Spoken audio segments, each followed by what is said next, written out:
What's up, my fellow frilly faux kitties? I, the Barden Bows, and first of all, hello all of my new subscribers! I am so excited that you decided to give my channel a shot. I made a post on my personal Facebook how I think I want to try and get to about 1,000 subscribers by my birthday, which is at the end of May. I'm going to try and get myself eligible for monetization on YouTube by the time I turn 30, so...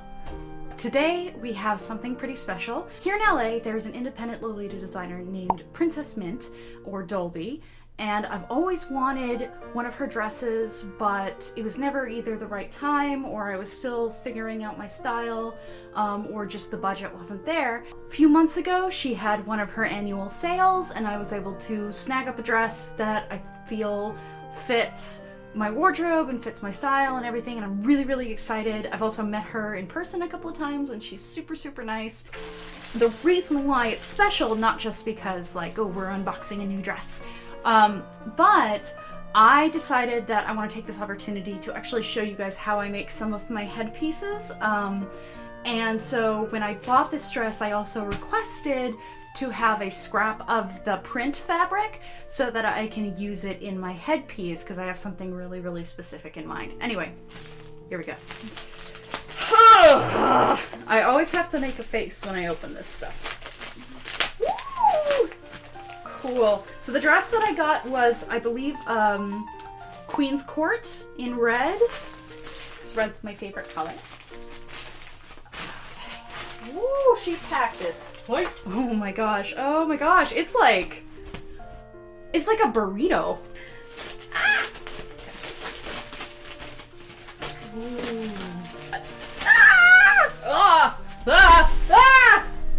I can already feel, I mentioned before when I think unboxed at my Alice dress that I really appreciate a good thick fabric, and I can already tell that this is nice and heavy. Ta-da! Oh, I love it! Here's her name, right there. No, I super, like, I was going through her stuff, and, honestly, this is kind of my Gryffindor dress now. Side note, J.K. Rowling lives in a garbage can in my mind, but Gryffindor. It's so pretty, and I'm so happy to finally have some of her work. I know that this is going to be incredibly comfortable. One of the things that I really like, oh my god, I love these tassels. Oh, I gotta keep this away from my cats. Honestly, this feels sort of circusy. Like, obviously this is gonna be considered like my Gryffindor dress, but it also has this big top feel because it has the tassels, it has the filigree. Like, this is such a cute dress. And something that really sold me was the pattern fabric. See how it has like the flower designs on the inside? And I love this kind of border work. Yee! Okay, I'm super excited for that. And then, additionally, so here's my scrap of fabric. She was nice enough to give me a little ribbon, so that'll be very sweet. Okay, cool. So, this is the scrap of fabric that I ordered. It matches the print of the dress, and I'm going to essentially turn this into a bow. And I also got this sort of bendable ribbon. It's a little brighter than the print. I was honestly expecting the red to be a little bit more vivid, but we will make this work. Anyway, so, part 2.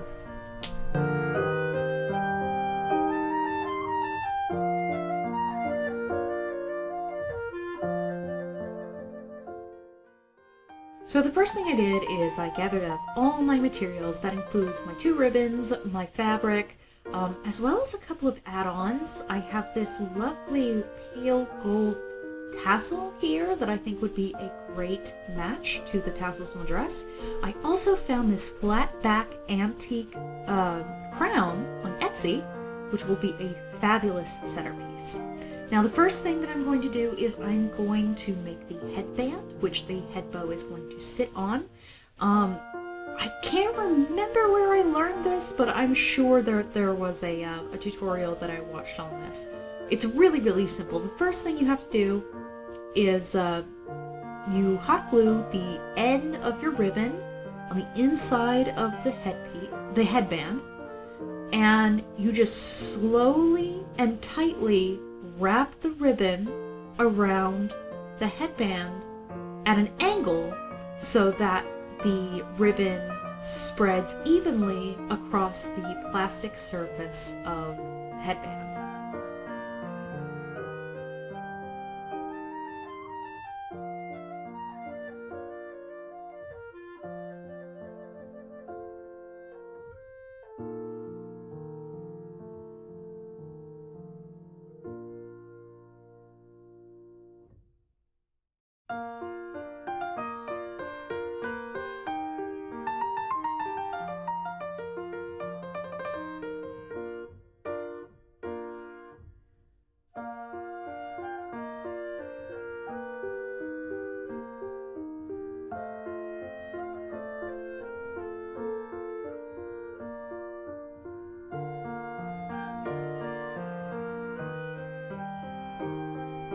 Once you've finished with the entire headband, you want to go ahead and glue down the end of your ribbon.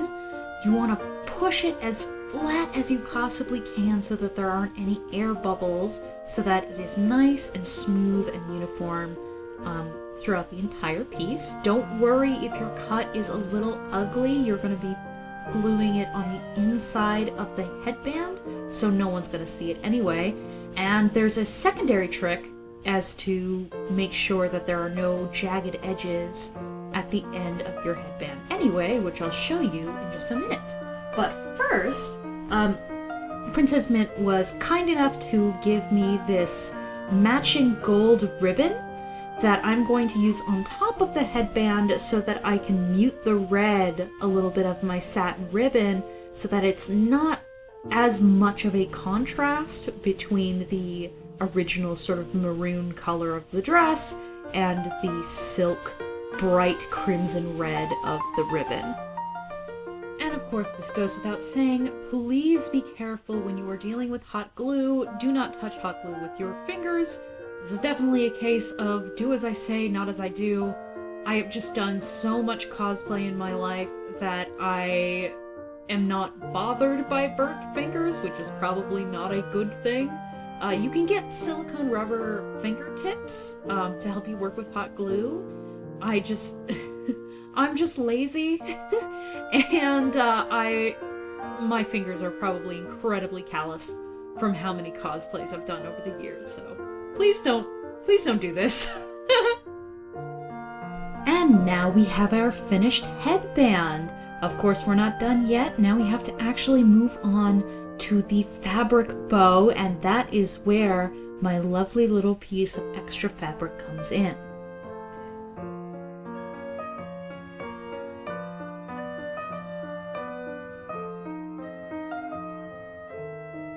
Of course, while rethreading your machine to match the color of your fabric, make sure that you are totally without any kind of distraction or obstruction to your machine.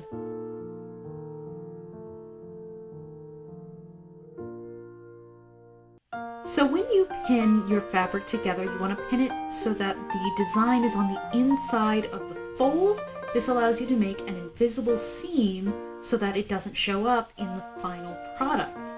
Now while sewing it, you want to actually leave an open space in the middle of your bottom seam, kind of like you're making a pillowcase, but rather than the opening being on one of the sides of the rectangle, you want the opening to be on the bottom of the rectangle, so that when you turn it inside out, you can turn it through the middle and make sure that everything is where it's supposed to be. All the corners are nice and sharp, and when you close it up, you're going to be able to hide any visible seams by a ribbon that's going to sort of pinch it together.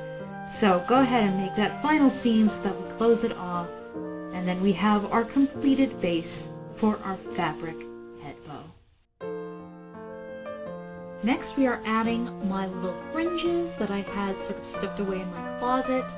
As you can see, I have rethreaded my machine with some gold thread so that it doesn't show up red on gold.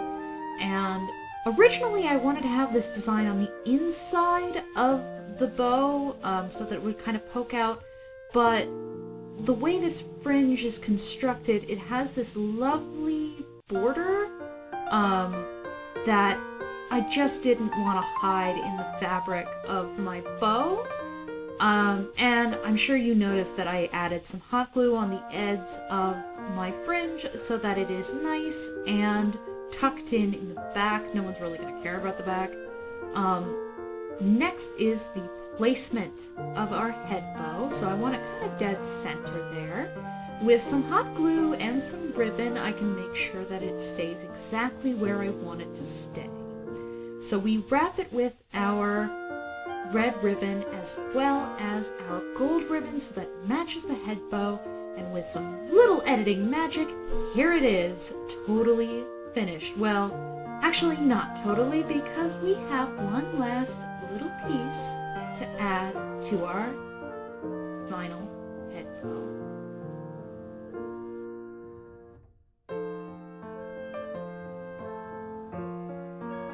And now, the finished product.